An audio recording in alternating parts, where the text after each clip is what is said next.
As teachers, we want to know that we are properly testing the concepts we have taught in class. Assessments can come in all shapes and forms, but not all tests are created equally. Poorly constructed tests compromise the teacher's ability to obtain accurate assessment. There are certain elements, though, that when utilized, will help teachers construct meaningful assessments.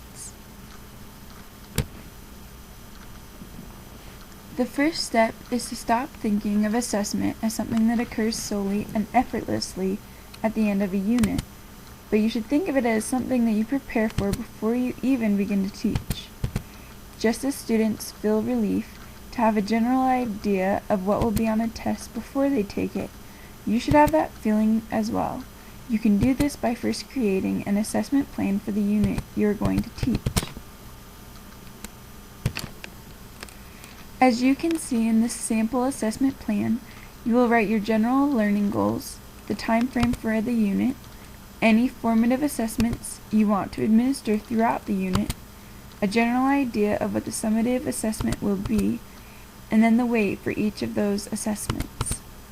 Completing this template will give you the security of knowing what your end goal is.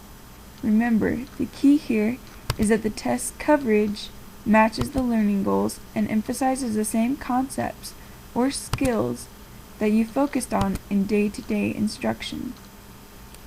Teaching is most effective when your lesson plans, teaching activities, and learning goals are aligned.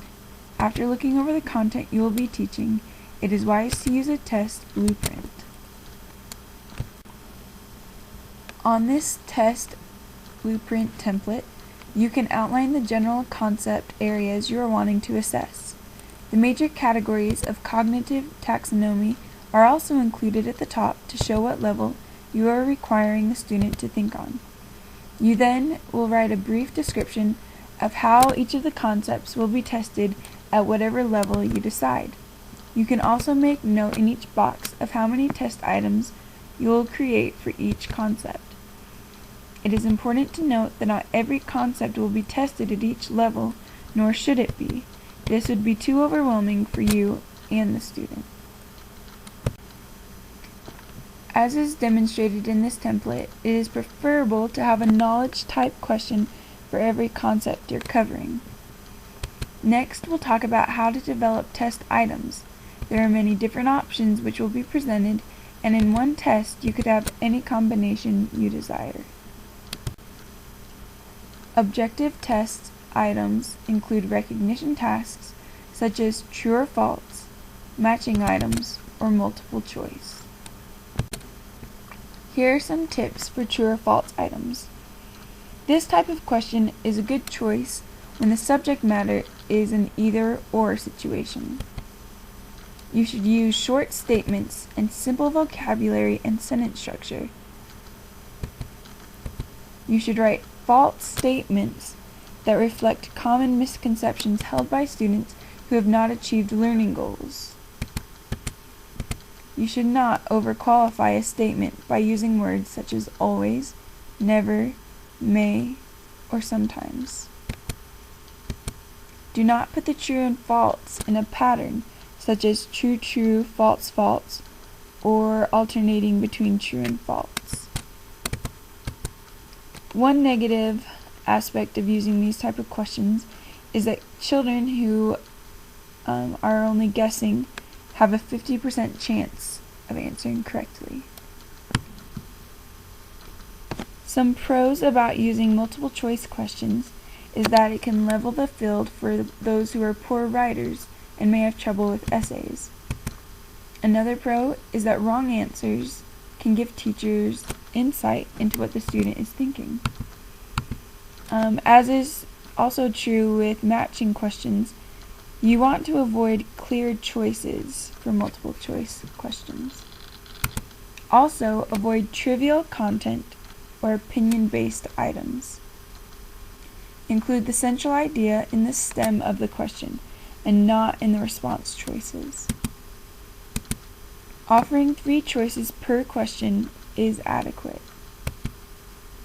And you should use typical student misconceptions as possible answers. Avoid the use of none of the above or all of the above.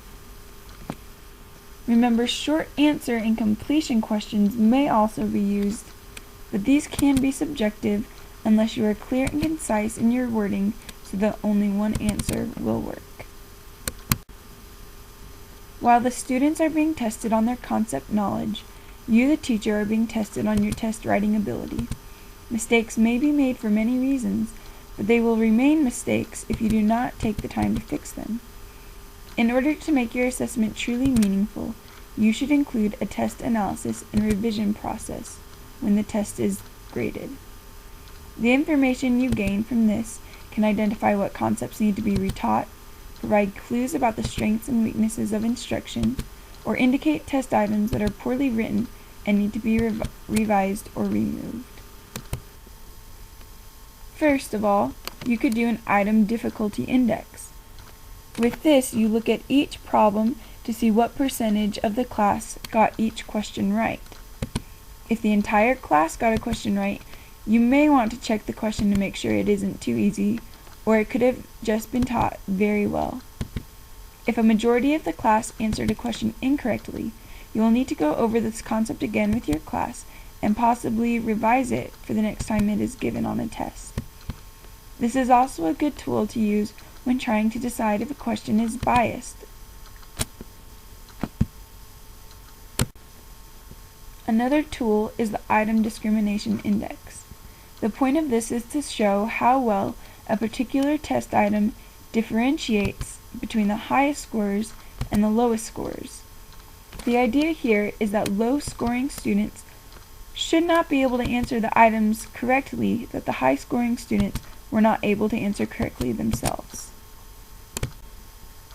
To do this, take the highest 10 or so scored papers and record the items they answered incorrectly.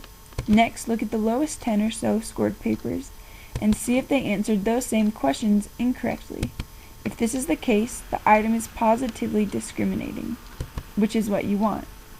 If those lower scorers answered correctly the questions that the highest scorers got wrong, the item cannot accurately discriminate between students who know the material and those who don't. If this is the case, the question should be rewritten or replaced.